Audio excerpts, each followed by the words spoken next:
Hi, I'm Heather Richmond. Welcome back. Today we're going to talk about nutrition claims that aren't exactly scientific. Some of these y'all are just making up. The first one is 6 to 8 cups of water per day. If you were to walk into the hospital and I was assessing your fluid needs, I would take your weight in kilograms, which is essentially take half of your weight, and that's about how many ounces you need per day. So, divide that by 8 to see how many cups. Now, it's a good estimate. For instance, half of my weight in ounces does fall within the 6 to 8 bracket. But also keep in mind, it's not just pure water, though pure water is calorie-free and probably the best choice, but it also includes all the other fluids, fruits and vegetables. All of those have water in them. Soups, all of that counts. When you're thirsty and you're dehydrated, your body confuses it with being hungry. You kind of feel like you're hungry when a lot of times you're actually just dehydrated. If you could get an extra cup of water between your meals, you're in really good shape. Oh, this next one goes out to my buddy, Josh Charchian. So there once was this man, and he created this fabulous way to kill life-killing bacteria.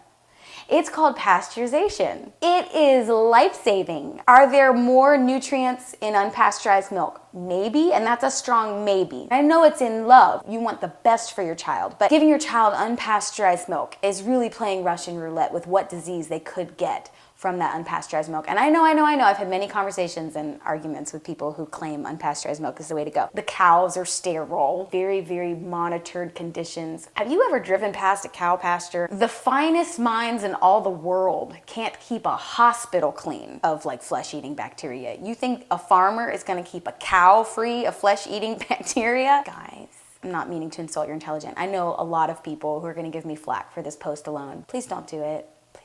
A hot meal is a healthy meal. It's usually you older folks. There's nothing that says a cold dinner is not a just as nutritionally complete dinner. Coconut this, coconut that. Coconut can do anything. I'm surprised coconut cannot cure cancer. So coconut has great properties. Medium chain triglycerides. 2 words about coconut oil. It's complicated. I could sit here and get in the nitty-gritty of it. It's confusing. It's not going to make sense to you. It barely makes sense to me. The good rule of thumb: everything in moderation. You just have to know it is not a miracle food. In fact, I found a great quote from the annual review of public health. There is no one nutrient that will make us healthy. It really is the overall dietary pattern.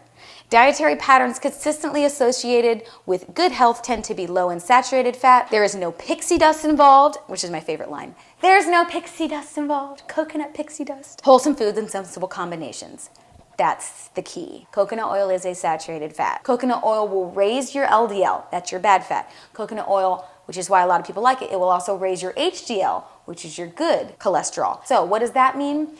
It's complicated. Eggs are bad for you. Eggs are fabulous for you. They're easy. You can just throw them in the frying pan, and my kids love them, and you can give them to most ages. You don't have to worry about choking on meat. Yes, they can be high in cholesterol, but where that cholesterol is, there's also a ton of vitamins and minerals. Those following a vegetarian diet, a lot of your sources you have to eat in combination to get all of the amino acids in your day.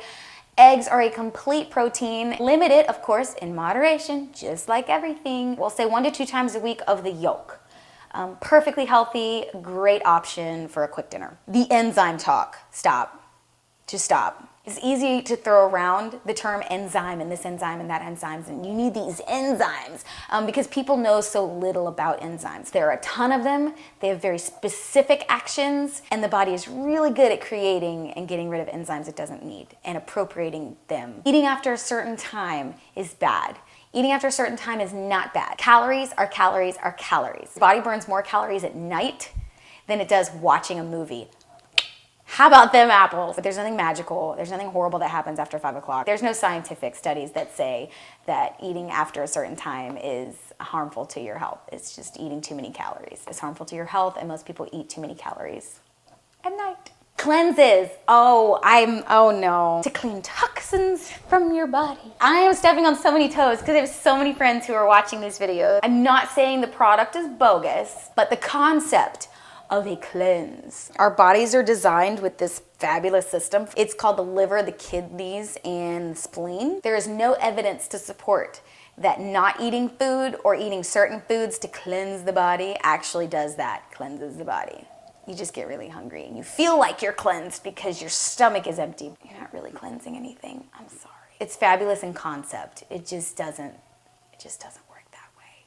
If it makes you feel better, do it. Most of them aren't harmful, most of them. If you're having excessive diarrhea for days and days and days, you should probably think of a different method. But if you're not a fan of cleanses, that's okay because you have a liver. Microwaving your food. Provided it's in a microwave safe dish that's not putting toxins into your food, microwaves are not taking your nutrients out magically. No, it's not emitting like gamma radiation to your food and you're gonna like become the Hulk. Microwaving, nuking your food to get it hot actually has been proven to preserve nutrients. But not if you're heating up baby food that doesn't need to be microwaved. Like this video if you would, subscribe to these videos, that would be great. Comment below. Thanks for tuning in. And again, if you could invite a mom to join our discussions, or a dude, it's cool, but mostly moms are gonna get something out of it, hopefully. But join our discussion, and thanks for being here. Thanks for playing.